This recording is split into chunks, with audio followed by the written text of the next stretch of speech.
ಪ್ರಭು ಚೌಹಾಣ್ ಪುತ್ರನ ವಿರುದ್ಧ ದೂರು ಪ್ರಕರಣಕ್ಕೆ ಸಂಬಂಧಪಟ್ಟಂತೆ ಸಂತ್ರಸ್ತ ಯುವತಿಗೆ ವೈದ್ಯಕೀಯ ಪರೀಕ್ಷೆ ಪೂರ್ಣಗೊಂಡಿದೆ. ಬೀದರ್ ಮಹಿಳಾ ಠಾಣೆಯಲ್ಲಿ ಸದ್ಯ ಸಂತ್ರಸ್ತ ಯುವತಿ ಇದ್ದಾಳೆ. ಜೆಎಂಎಫ್ಸಿ ಕೋರ್ಟ್ಗೆ ಸಿಬ್ಬಂದಿಗಳು ಪೊಲೀಸ್ ಸಿಬ್ಬಂದಿ ಕರ್ಕೊ ಬರ್ತಾರೆ. ಕೆಲವೇ ಕ್ಷಣಗಳಲ್ಲಿ ಕೋರ್ಟ್ಗೆ ಹಾಜರು ಕೂಡ ಪಡಿಸಲಾಗುತ್ತೆ. ನ್ಯಾಯಾಧೀಶರ ಎದುರು 164 ಅಡಿಯಲ್ಲಿ ಹೇಳಿಕೆಯನ್ನ ದಾಖಲು ಮಾಡಿಕೊಳ್ತಾರೆ.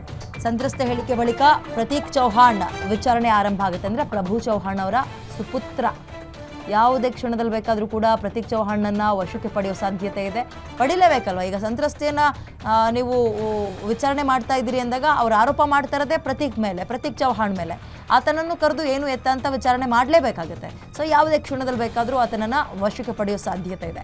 ಮಾಜಿ ಸಚಿವ ಪ್ರಭು ಚೌಹಾಣ್ ಪುತ್ರ ಪ್ರತೀಕ್ ಚೌಹಾಣ್ ಪ್ರಾಥಮಿಕ ಮಾಹಿತಿಯನ್ನು ಪೊಲೀಸರು ಸದ್ಯ ಕಲೆ ಹಾಕ್ತಾ ಇದ್ದಾರೆ. ಆ್ಯಂಡ್ ನಿಮ್ಮ ಗ್ಯಾರಂಟಿ ನ್ಯೂಸ್ನಲ್ಲಿ ಎಕ್ಸ್ಕ್ಲೂಸಿವ್ ಆಗಿ ಅವರು ಏನೋ ಒಂದು ರೂಮ್ ಬುಕ್ ಮಾಡ್ಕೊಂಡಿದ್ರು ಹೋಟೆಲ್ನಲ್ಲಿ. ಆ ಬಿಲ್ನ ಕೂಡ ನಿಮಗೆ ತೋರಿಸಿದ್ವಿ ನಾವು, ಯಾವ ಡೇಟು ಏನು ಎತ್ತ ಅಂತ. ವಿಚಾರ ಇಷ್ಟೇ, ಪ್ರತೀಕ್ ಚೌಹಾಣ್ ಮತ್ತು ಈ ಸಂತ್ರಸ್ತೆಯ ಹೆಣ್ಮಗಳೇನಿದ್ದಾರೆ ಇಬ್ಬರಿಗೂ ಕೂಡ ನಿಶ್ಚಿತಾರ್ಥ ಆಗಿತ್ತು. ಅಂದರೆ ಮದುವೆ ನಿಶ್ಚಯ ಆಗಿತ್ತು.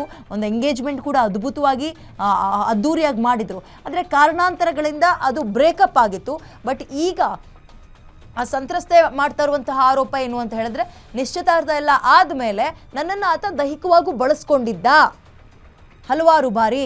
ಆ್ಯಂಡ್ ಈಗ ಕುಂಟು ನೆಪಗಳನ್ನು ಕೊಟ್ಟು ಮದುವೆ ಮುರಿದಿದ್ದಾರೆ ಅಂತ ಅವರು. ಬಟ್ ಪ್ರಭು ಚೌಹಾಣ್ ಅವರು ಹೇಳುವಂಥದ್ದು, ನನ್ನ ಸುಪುತ್ರ ಭಾರಿ ಕ್ಲೀನ್ ಹ್ಯಾಂಡು, ನನ್ನ ಮಗಂದು ಏನೂ ತಪ್ಪೇ ಇಲ್ಲ, ಇದು ಇಬ್ಬರು ಕುಟುಂಬಸ್ಥರು ತೀರ್ಮಾನವನ್ನು ತಗೊಂಡೇ ದೂರ ಆಗಿದ್ದೀವಿ, ಆಕೆಯು ನನ್ನ ಮಗಳಂತೆ ಅಂತ ಹೇಳಿದರು ಆರಂಭದಲ್ಲಿ. ಅದಾದಮೇಲೆ ಆಕೆಯ ನಡತೆಯ ಸರ್ಟಿಫಿಕೇಟ್ ಕೂಡ ಕೊಡೋಕೆ ಮುಂದಾಗ್ಬಿಟ್ರು ಪ್ರಭು ಚೌಹಾಣ್ ಅವರು.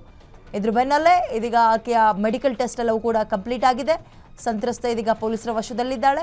ಈಗ ಈಕೆಯ ಸ್ಟೇಟ್ಮೆಂಟ್ಗಳೆಲ್ಲವೂ ಆದಮೇಲೆ 164 ಅಡಿಯಲ್ಲಿ ಸ್ಟೇಟ್ಮೆಂಟ್ಗಳನ್ನು ವಿಡಿಯೋ ರೆಕಾರ್ಡ್ ಮಾಡ್ಕೊಳ್ತಾರೆ. ಅದಾಗ್ತಾ ಇದ್ದಂತೆ ಯಾವುದೇ ಕ್ಷಣದಲ್ಲಿ ಬೇಕಾದರೂ ಪ್ರಭು ಚೌಹಾಣ್ ಅವರ ಮಗ ಪ್ರತೀಕ್ ಚೌಹಾಣ್ ಅವ್ರನ್ನ ವಶಕ್ಕೆ ಪಡೆದು ತನಿಖೆಯನ್ನು ಆರಂಭ ಮಾಡ್ಬೋದು.